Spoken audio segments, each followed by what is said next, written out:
The next question here, paano nga ba mag-issue ng sales invoice? So, gumawa ako ng 2 column dito para mas madali nating maintindihan. So, kung kayo ay under VAT type, di ba, alam na natin kung paano ma-determine kung tayo ay VAT type or non-VAT type.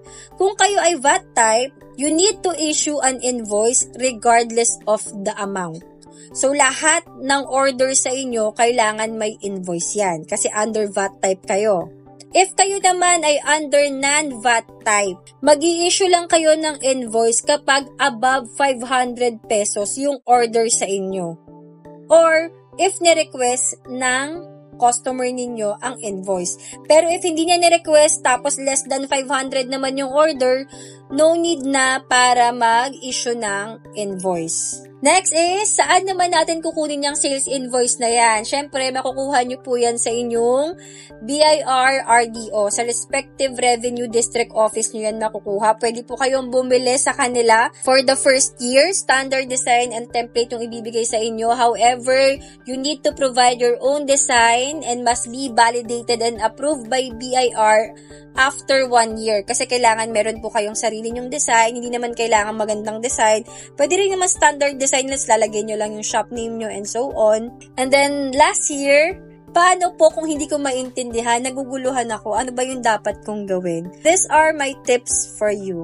Una, identify mo muna yung specific topic or concern kung saan ka nagkakaroon ng problema or kung ano yung hindi mo maintindihan.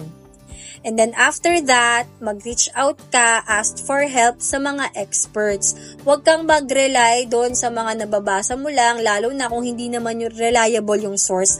Kasi ang laki ng tendency na feeling mo ang hassle-hassle, feeling mo hindi mo lalong maintindihan kasi iba-iba yung nababasa mo. Again, ask for help sa mga expert. Sino yung mga expert na yan? Kung ang concern mo is about Shopee platform, paano mag-upload ng documents mo, paano ka mag-edit ng documents mo, kasi nagkamali ka ng upload sa Shopee, then reach out sa Shopee customer service. Kung ang concern mo naman related sa BIR, sa DTI, or sa TIN, available yung website nila, merong contact number, may email address na pwede mong i-reach out para makuha mo yung sagot sa tanong mo at the same time, alam mo na reliable yung source mo kasi sila yung expert with that topic.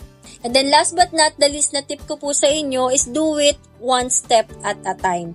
Huwag po kayong ma-overwhelm with the information. Actually, nakaka-overwhelm yung information if first time mo.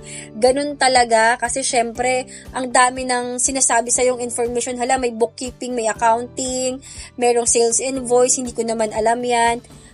Lahat naman tayo sa umpisa hindi yan alam.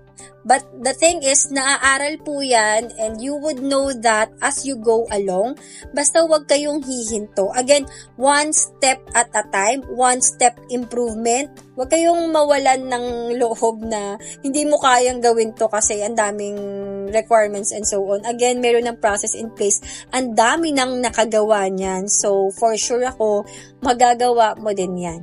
So, I hope guys, I was able to give value today. Again, I am sharing based on my knowledge and learnings. Feel free na umattend ng mga webinars sa Shopee, sa BIR, sa DTI.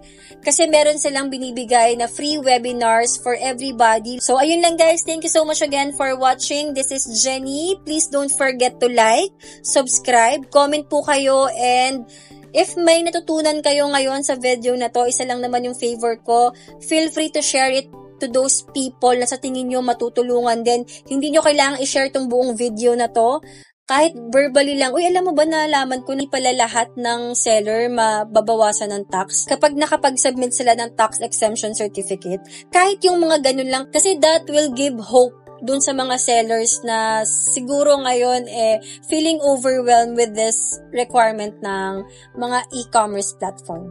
Thank you again guys for watching this video and see you in our next knowledge sharing.